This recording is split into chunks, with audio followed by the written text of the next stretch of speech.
floods and famine, tornadoes and war, an airplane crash, or an earthquake. Natural disasters and man-made catastrophes, events that can cause enormous loss of life, destruction, and hardship. In desperate hours, you'll become an eyewitness to some of the most noteworthy disasters of the last 100 years. The Earth really moves in this episode as we look at one of the most devastating of all natural cataclysms, the earthquake, in all its destructive power. Of all the natural disasters we'll look at in this episode, none release more sheer destructive energy than an earthquake. After all, it takes a great deal of the Earth's energy for two of its magnetic plates to grind against each other long enough that they go snap and jolt the planet's outer crust for hundreds of square miles.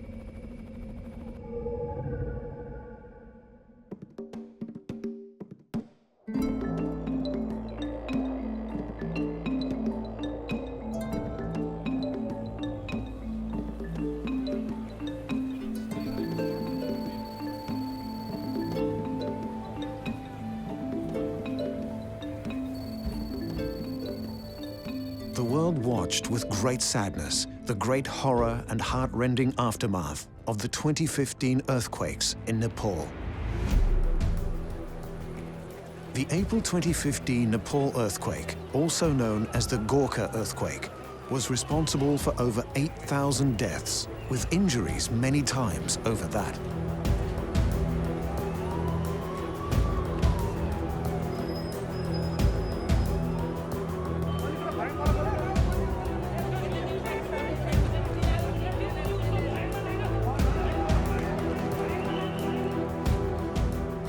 Because it was so suffocating inside, I couldn't breathe.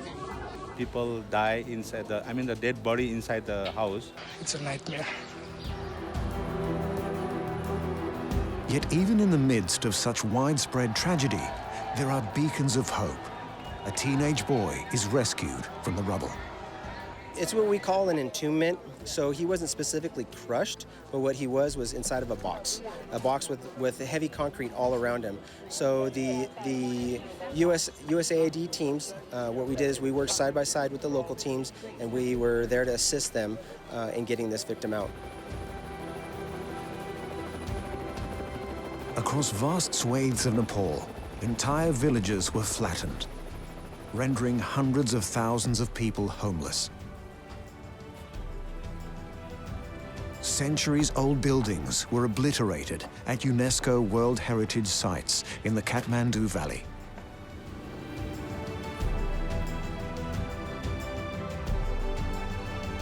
The April 2015 earthquake also triggered an avalanche on Mount Everest, killing at least 19 and making for the deadliest day on the mountain in recorded history.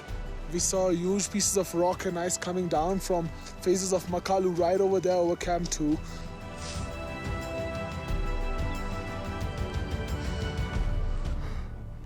Well, I'm pretty well fucked. I fell through that hole. Thankfully, I didn't keep falling that way.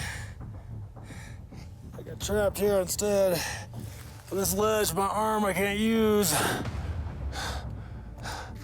Another sign of distraction. People going through the rumbles, trying to figure it out if they have anything left. The initial earthquake's magnitude was registered at 7.8. It was followed by continuous aftershocks within 15 to 20-minute intervals. Aftershocks can occur from days to weeks to months and sometimes even years after the main shock. So, I mean, it's within the time period for sure to expect aftershocks like this. The capital city of Kathmandu, situated on a block of crust around 120 kilometers wide and 60 kilometers long, reportedly shifted 3 meters to the south in under 30 seconds. Thanks to this breathtaking footage, we can eyewitness this terrible tragedy.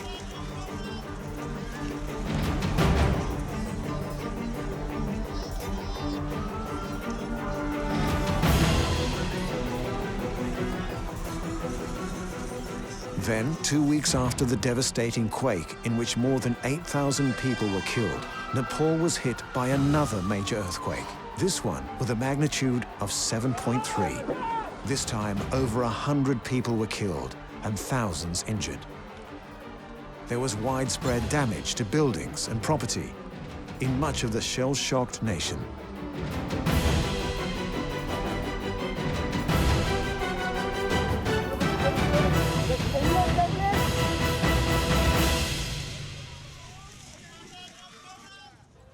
Earthquakes have always been with us, but it is really only in the last 50 years or so that their devastating impact has been captured so vividly, not only in photographs, but in moving images broadcast around the world, at first via television, and in the last 20 years or so over the internet.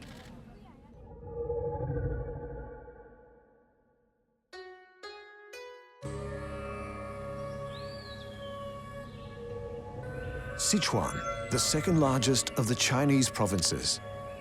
It is located in the upper Yangtze River Valley in the southwestern part of the country. The Sichuan province earthquake of May 2008. It occurred on a weekday in the middle of the afternoon. School and university classes were in full swing. Office workers had returned to their desks after lunch. 80 kilometers from the 7.6 million person megacity of Chengdu, a fault line began to rupture.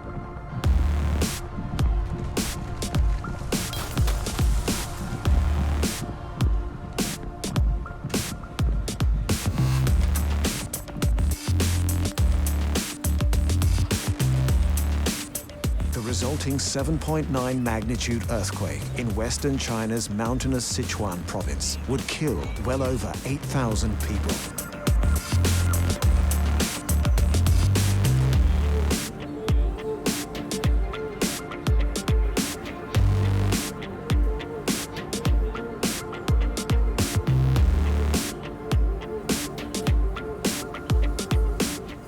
Suddenly, the ground just shook. There was this awful noise. And at first we thought maybe somewhere there was a landslide or something. We never imagined it was an earthquake. But it just wouldn't stop. And it got louder and louder, and the rocks were just being thrown down the mountains at us.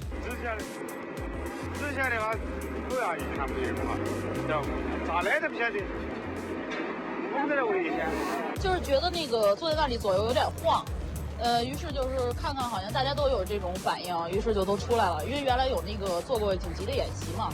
About 4,800,000 people were left homeless, and the scale of damage to property was estimated to be over $80 billion. When a disaster occurs on this sort of scale, it is hard to single out any one statistic as especially grim. Because the earthquake occurred in shallow, that means about 10 kilometers beneath the ground. So the damage is usually very strong, devastating.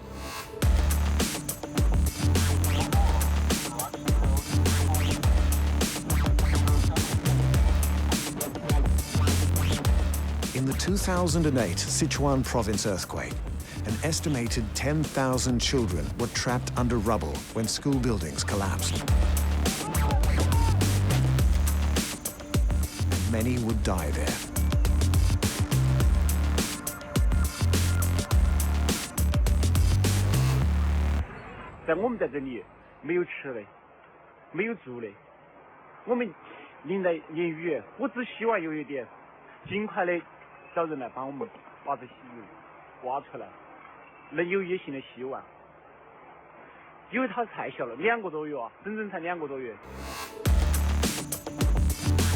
Unsurprisingly, there was a public outcry. A subsequent government investigation concluded that 1 in 5 primary schools may have been shoddily constructed and unsafe. For months after the quake, more than 20,000 students had to do with makeshift schools and classrooms. But reconstruction efforts went ahead with impressive speed. But no amount of reconstruction could erase the memories of those desperate hours in May 2008.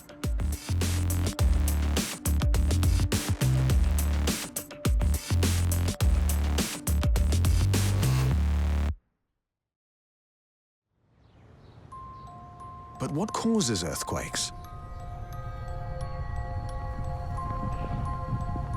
When people talk about a seismic shift, what are they actually talking about? At the very bottom of the oceans lie the uppermost layers of the surface of our planet. The Earth's outer layer is known as the crust. The crust covers the Earth's surface a bit like a cracked eggshell. The various pieces that make up the crust are called geological or tectonic plates. The tectonic plates fit together a bit like a jigsaw puzzle with some rough edges, known more scientifically as fault lines. The tectonic plates move continuously against one another. Most of the time, they glide and slide along quite smoothly. Otherwise, there would be even more earthquakes. But every now and then, the tectonic plates catch, and the pressure gradually but steadily builds up. Finally, the pressure becomes too much, and the huge masses of rock which form the plates abruptly shift along the fault lines. This creates phenomenal waves of energy, spreading out in concentric circles, rather like waves in a pond if you throw a stone into the water. Recently, especially the Japanese scientists, considering their past experience in earthquake prediction, they gave up to make investment on earthquake prediction, and that's why they concentrated on studies related to understand the physics of earthquakes. Most earthquakes take place within the so-called Ring of Fire around the Pacific Ocean. At least once a year, Alaska experiences a 7.0 earthquake. California alone gets about 10,000 quakes a year, but most go unnoticed except by seismographs. Researchers at UC Berkeley are testing a prototype of an earthquake early warning system that California is pursuing years after places like Mexico and Japan already have them up and running. It detects the very beginnings of earthquakes using seismometers very close to the epicenter and then predicts the shaking that's going to follow so that you can push out a warning to all of those in harm's way. Indeed, while it is thought that globally there are as many as 500,000 earthquakes every year, only around 100,000 register on the Richter scale, and only about 100 of these cause any visible damage.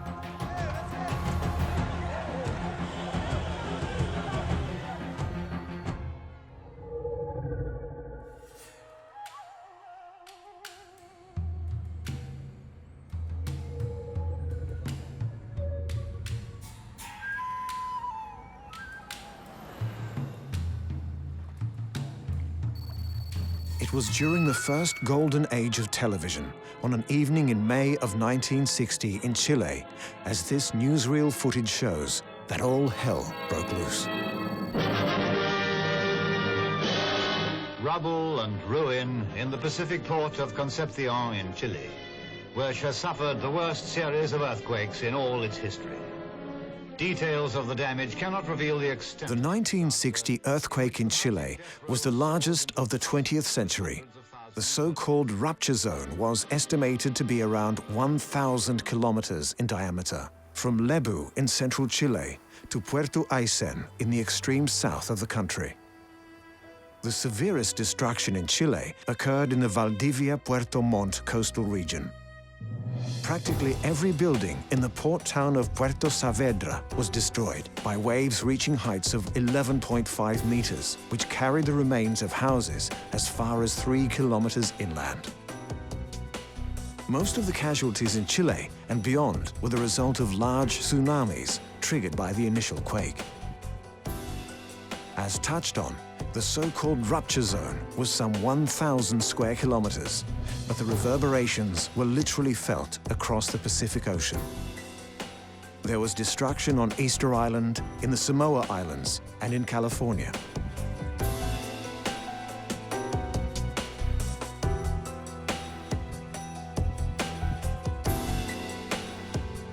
In the destruction wrought by the 1960 earthquake, not only in Chile but across the Pacific, the final death toll was 1,655 people.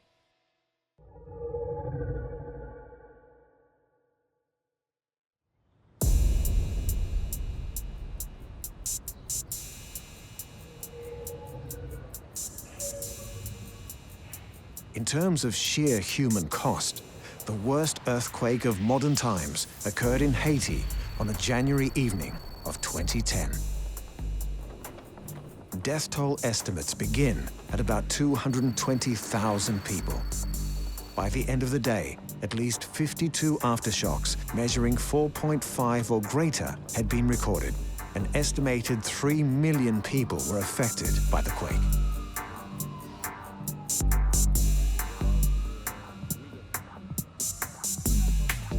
Haitian government sources estimated that 250,000 residences and 30,000 commercial buildings collapsed or were severely damaged. The earthquake caused major damage in Port-au-Prince, Jacmel, and other settlements in the region. Several notable landmark buildings were significantly damaged or completely demolished, including the Presidential Palace, the National Assembly Building, and the Port-au-Prince Cathedral.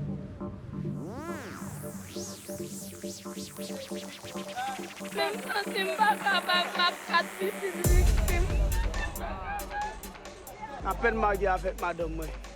Bon qui ça pour me faire? Bon qui ça pour me pas faire? Et madame Matel là, il y a 3 jours en deux jeudi à la moi si mettre le dehors en bas des dalles.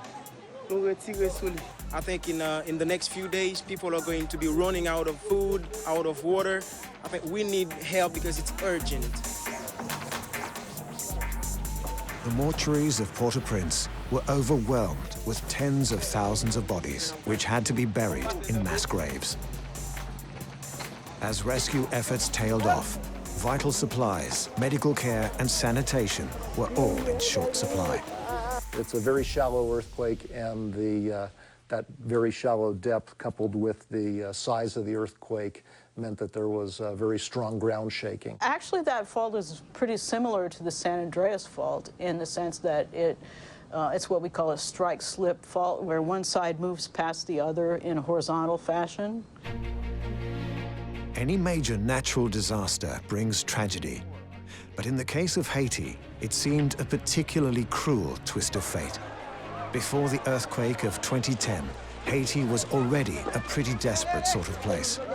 To give some idea, only a third of the people in Port-au-Prince had regular access to drinking water. The island nation was 145th of 169 countries in the UN Human Development Index, making it the poorest in the Western Hemisphere. So when epic disaster struck, the Haitians were not well prepared, to put it mildly. Delays in aid distribution led to protests from aid workers and survivors. There were instances of looting and outbursts of violence.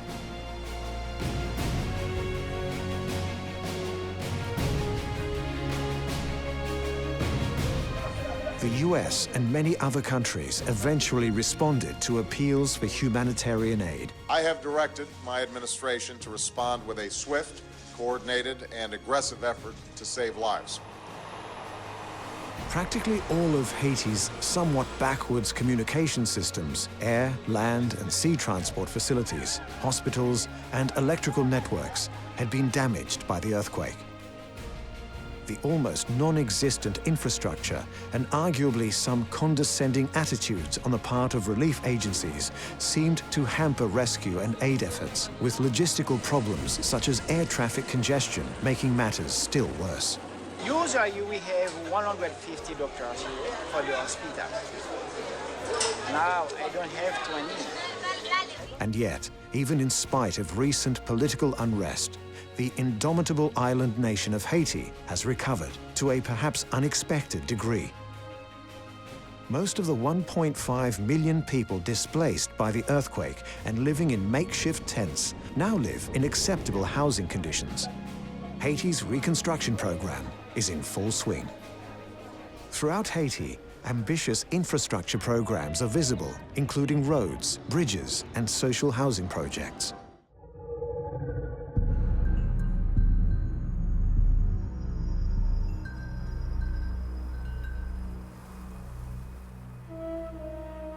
Like beleaguered Haiti, you would think that Kashmir, the setting of a prolonged, sometimes violent border dispute between India and Pakistan, already had enough problems. But a massive earthquake on October 8, 2005 only added to the province's woes. The devastating earthquake shook the western Himalayas and adjoining regions in the morning.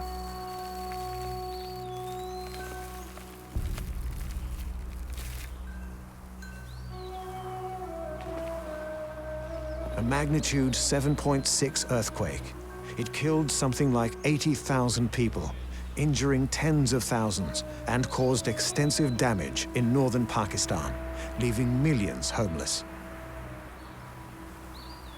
आज सुबह इंतहाई शदीद किस्म का झटका ज़लज़ले का लगा है और हम फौरी तौर पर तमाम लोग जो बच्चे भी सोए हुए थे इधर-उधर उठकर बाहर आ गए और काफी देर तक ये झटके महसूस हुए और आज तक ये ऐसा ज़लज़ला हमने नहीं देखा।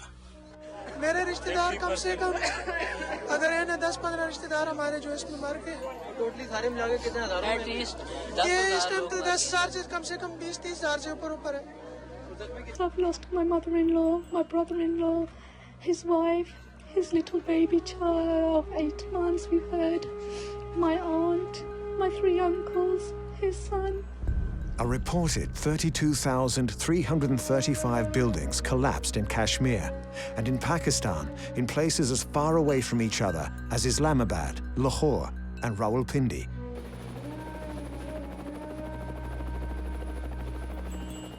Across the border in India, at least 1,300 people were killed and 6,000 injured.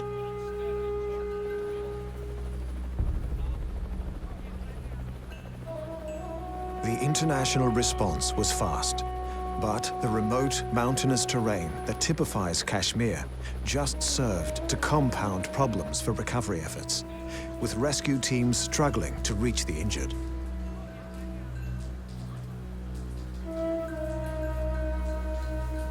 As you can see, it's total devastation, and we're here to do what we can. We've just taken one live man from the house behind me now, and he's off to hospital, so we're going to pack up our stuff and go and look for somewhere else now. We're struggling because of the remoteness, we're struggling because of logistics, we're now struggling because of the weather and the terrain. You know, as a human being, as a human professional, these are absolutely desperate times. You know, we had torrential rain last night. I spoke to the General this morning at 2,000 metres here, which isn't far from here. Temperature was -3. These people were outside. They were wet. They're now cold. We're going to have people dying. We're going to have people coming down with diseases. Landslides and rockfalls damaged or destroyed mountain roads and highways, cutting off access to the region for several days. Even with today's technology, such as laser beams, which detect plate movement, and a machine called a seismometer, earthquakes are still difficult to predict. As for being prepared, earthquake-proof buildings and roads, plus training in earthquake drills, all have their merits. Many a life has been saved in this way. But there are limits, especially when you take into account the awesome power of nature. Learning to live each day in the knowledge that desperate hours might just be around the corner is a vital part of what makes life so precious.